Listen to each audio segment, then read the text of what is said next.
Good everyone. I hope you guys have an amazing day. So what I'll do, I will start a new series today about the Salesforce certified Sales Cloud consultant. So I believe that Sales Cloud is one of the most important cloud when it comes to Salesforce, along with the Service Cloud. These are the two major cloud uh, component of the Salesforce which gets used often in most of the businesses. Like I've seen in New Zealand, where I worked, I've seen the extensive use of Sales Cloud, extensive use of Service Cloud. So that's why I believe that Sales Cloud consultant certification is one of the most important certification out there, and I would highly encourage you guys to take it if you haven't taken it before. And it's a pretty amazing certification. That's what I would say. And the one other thing you need to understand that you should take admin first before you go and take the Sales Cloud Consultant certification.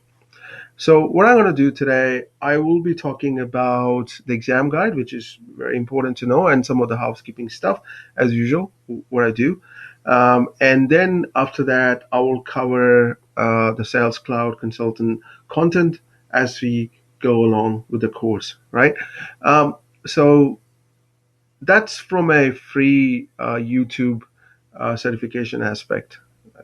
Uh, but that being said, I'm also doing Data Cloud Consultant certification, which is not free because I wanted to spend longer time to make that course because I personally believe Data Cloud will become one of the biggest cloud going forward in Salesforce ecosystem, given the fact that there are some elements of artificial intelligence in it, and as you know, right, we are progressing at a rapid phase in the field of artificial intelligence, which is great, right? A lot of things can be automated, a lot of things can be streamlined, and a lot of things can be done in much efficient way than the manual process. So, on that perspective, AI is doing really well.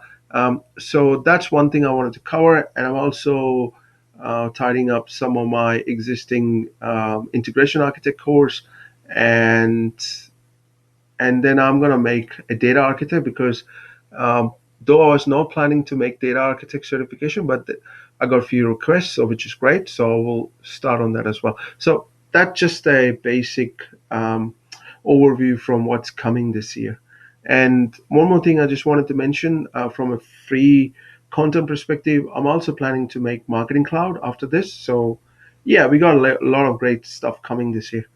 Okay, so let's look at the exam guide, right? And um, what exactly you will learn using uh, this certification, right? You will learn pretty much everything about the Sales Cloud, right? How to configure and the things you need to know about the implementation aspect, the data import, data export, and everything you need to know from a Sales Cloud perspective. You will learn as a part of this certification. Um, so, and as you can see that there clearly talks about some of the things a concept a successful candidate should understand. That is the design, sales, and marketing solution to meet business requirement. Though you don't really, I'm not going to really talk much about the marketing cloud, but if I reach to a stage where I need that you guys should have some basic understanding of marketing cloud, I will cover that. But for this certification, you don't really need to know much about Marketing Cloud, or for that matter, you don't really need to know anything about Marketing Cloud. Then you also need to know how to design application and integration that maximize user productivity, which is very important, and manage data and design analytics to track key sales cloud metrics. Even that's important to know. Yeah. Now, who is this certification is for? Yeah. So, and what are the prerequisites? Obviously, like I said, you need to have an admin cert. It's good. It's important to have it. And another thing, I just wanted to mention that before you go and take the certification, right? At least you need to have some solid understanding about the Salesforce ecosystem. I will not advise someone who don't have any experience with the Sales Cloud to go and take this cert because remember this, right? And I always tell this: why do you want to take a cert? You wanted to take a cert so that you can add a value to the business you're going to work for, right? Or the consulting firm you're going to start. So to add a value to any business or any business you want to start, you need to have a basic, or in fact, a good understanding about the platform you're going to support or you're going to promote, right? So that's why I'm saying that before you go and take the certification, I expect you to have a decent understanding of the Sales Cloud ecosystem, if that helps. Okay, so, and also good to know a bit of a consulting process, because obviously it's a consultant certification. So if you are someone who works for, let's say, Deloitte or PwC or Accenture or KPMG or whatever other consulting firms out there, obviously they expect you to have some consulting experience, right? Or they will train you, right, from a company perspective. Like for instance, Deloitte.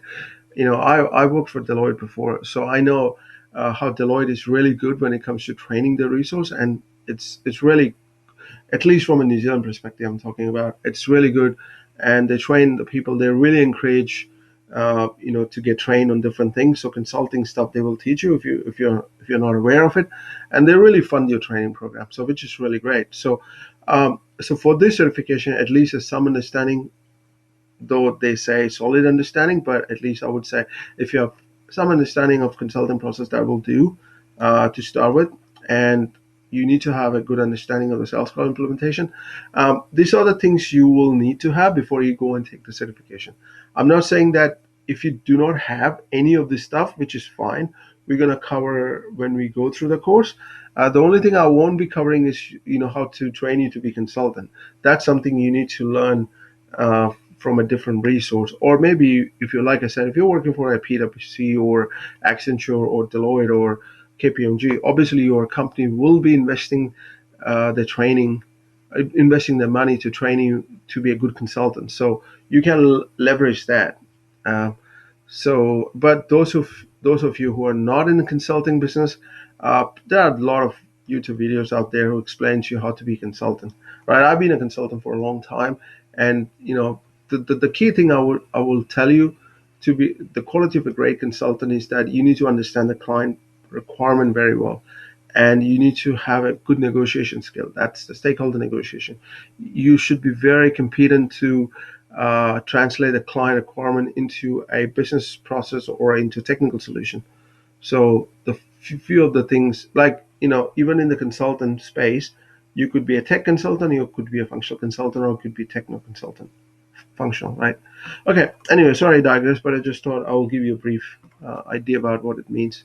Then you need to have a different understanding of the solid Sales Cloud features and experience scoping projects, and you need to have understanding of the reports and dashboards and data migration tools and some information about the change management kind of things.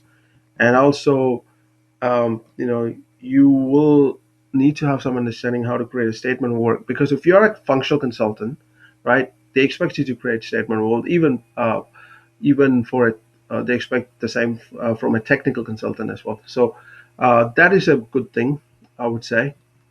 Um, Now, um,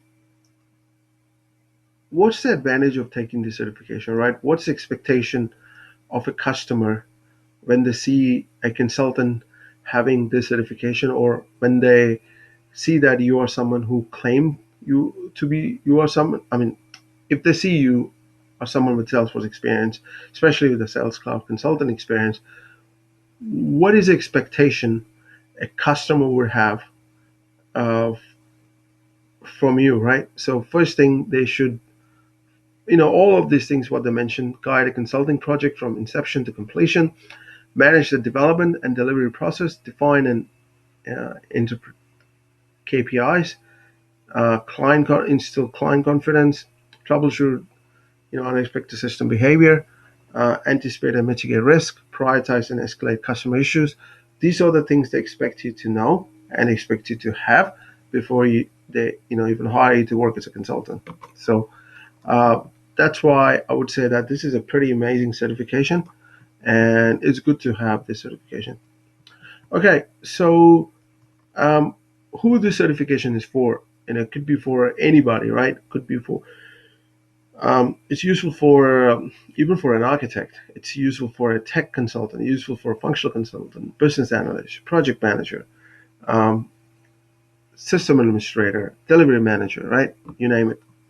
Okay, now let's look at some of the housekeeping rules. And once we do that, and I will look at some of the exam outlines, right?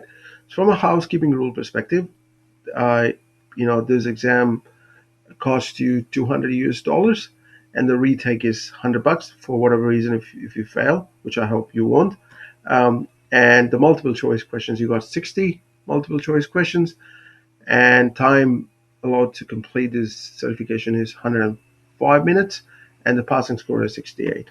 Yeah, and so you can take by going to a center, or you can take it home. So there are two ways you can take, online or offline.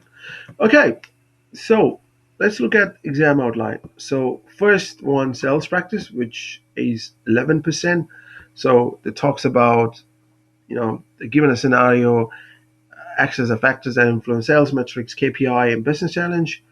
Um, Describe common sales and marketing process and key implementation consideration. Understand when to use Sales Cloud features and relate to products like Salesforce Inbox, Salesforce Map, and Cloud Einstein. So these are the things you should know, and I'll be covering that. It's the first topic. We're going to look at it,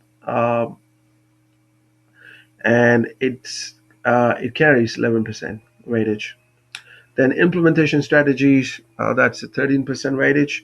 Given a scenario, determine how to facilitate a successful consulting engagement, plan, gather, design, build, test, deploy, and analyze the success of an implementation and that kind of stuff, right? Which is pretty good, right? If you're involved in any project implementation, this kind of knowledge will be really handy.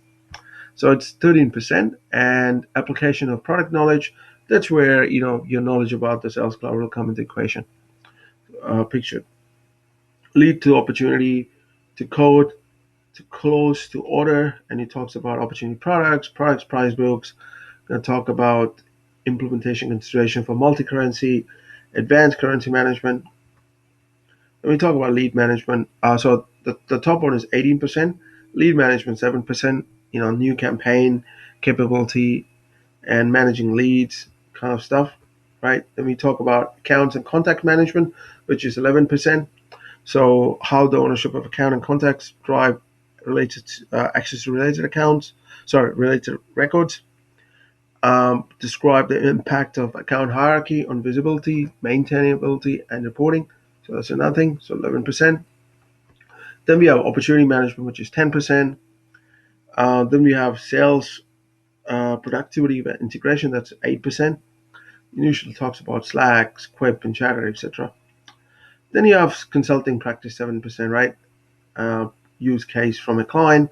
So this is why I said usually a consulting firm will teach you how to be a consultant.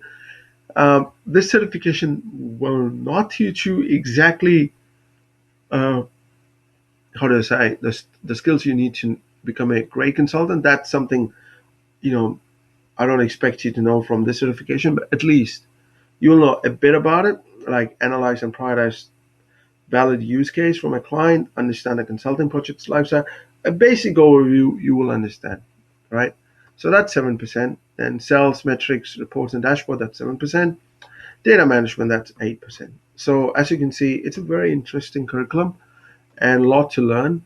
And I'm pretty optimistic after you take this course, which is obviously free, you will get to know a lot of things and you can go and practice by yourself from a trailhead. Just one thing I would like to mention. Please do not rely only on my video course.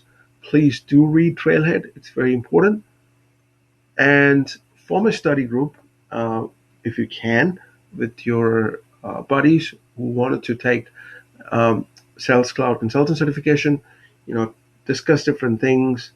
Challenge them and ask them to challenge you. And this is the way you can learn. And I do understand that certification can be overwhelming. You know, you'll be surprised to know that I hate certifications. I hate any test. I always get exam fear. I mean, it's always been the case since I was a kid. I mean, I don't like to go to exam room and take this test. It puts a lot of pressure on me, and I often end up doing mistake, which I shouldn't be doing it. But over the course of time, I did try to overcome some of those fear, which is great. And so yeah, I mean, if you're someone who thinks that hey, I got exam fear, so you're not the only one, right? So I've been through that as well. But the good news is this certification will help you uh, to get into that consulting space from a sales cloud perspective. Because let me be honest, right? We got different clouds out there. We got Salesforce Revenue Cloud, we got Vaccine Cloud, we got Experience Cloud, which is anyway you should know. I've done a YouTube series on that. You can check that out. We also got now Data Cloud, as I already mentioned in the start of the series, and we do have Service Cloud, Marketing Cloud. Yeah, so and we also have CPQ, right? And we have B2P and different platforms. We have a different clouds ecosystem inside the Salesforce ecosystem. So, uh, but Sales Cloud and Service Cloud still stands out. Most of the business implementation is around that. Yes, there are other stuff that sits on top of it. Now we have a public sector solution that is gaining a lot of popularity, especially among the government agencies, which is great. But that being said, right, so you cannot replace Sales Cloud. You need to have Sales Cloud, right, to do stuff related to the sales, and you need to have Service Cloud to if you're running a contact center, if you wanted to do a knowledge base, then obviously you need to focus on a different cloud ecosystem. That's where the Service Cloud comes in the equation. So yeah, that being said, I hope you guys have an amazing Monday. Adios.